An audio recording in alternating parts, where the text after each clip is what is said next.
એક દિવસ એક છોકરો એમના પપ્પા પર ખૂબ જ ગુસ્સે થયો. એમણે સીધું જ કહી દીધું કે પપ્પા, તમને મારી ખુશીઓની કાંઈ કદર જ નથી.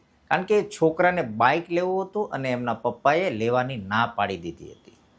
છોકરો બૂમબરાડા કરી એના રૂમમાં જમ્યા વગર ચાલ્યો ગયો. પછી 1-2 કલાક પછી જ્યારે બહાર આવ્યો ત્યારે એણે એમના પિતાને બેઠેલા જોયા.